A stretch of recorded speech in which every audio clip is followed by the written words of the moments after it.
October 17th, Millers Grove High School football field.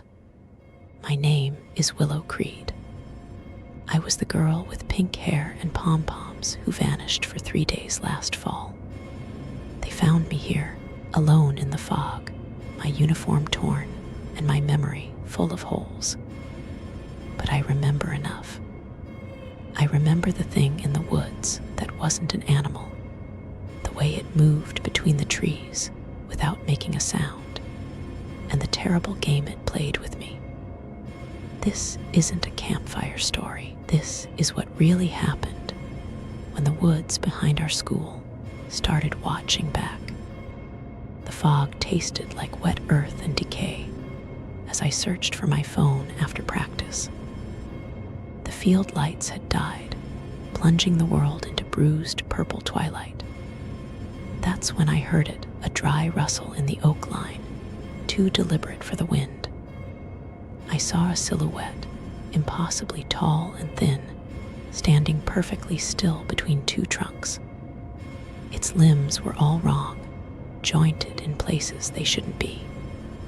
My breath hitched. It tilted its head, a smooth, fluid motion, and then it was gone. But the feeling of being watched clung to me, cold and heavy as a shroud. I ran, my cheer shoes slipping on the damp grass, the silence behind me somehow louder than any scream. For 2 days, I tried to convince myself it was a trick of the light. Then the scratching started, soft at first, just a whisper against my bedroom window screen after midnight. Last night, it grew bolder.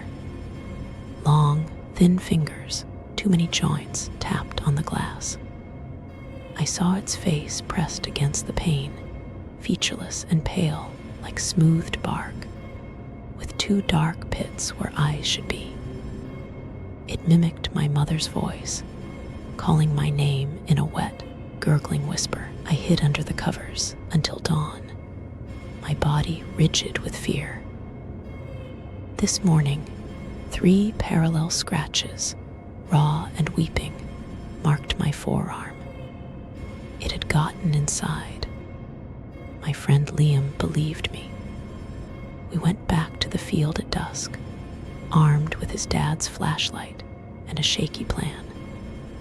The air was thick and silent.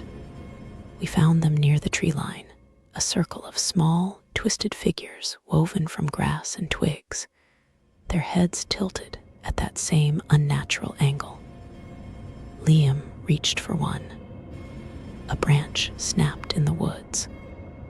The beam of his flashlight caught it, just for a second, standing right behind us. It was closer than before, its limbs folded tight against its body. It didn't chase us as we fled. It didn't need to. It had left its mark on my skin and its sign in the grass. It was just waiting. I woke in absolute blackness, the smell of damp soil and rotting leaves choking me.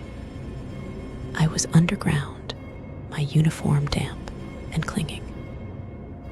A faint, greenish light pulsed from a cluster of glowing fungi on the earth wall. I wasn't alone. The cryptid crouched in the corner of the small space, its form shifting in the eerie light.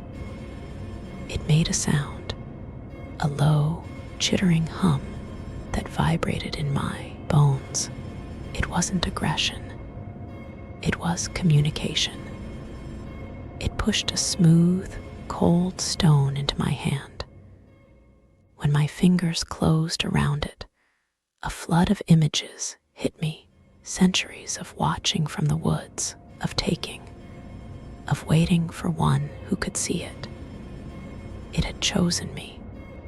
They found me on the field 3 days later, disoriented but alive. The doctors called it trauma-induced amnesia. But I remember the deal. The stone it gave me is warm in my pocket now, a constant reminder. It doesn't want to hurt me. It wants a herald. It showed me others like it, sleeping in the deep places of the world, waiting to wake. The scratching at my window has stopped. Now, it's a soft tap, followed by that same chittering hum. It's waiting for my answer, and sometimes, in the quiet of the night, I feel my own voice starting to form the same terrible, beautiful sounds. Subscribe for more stories.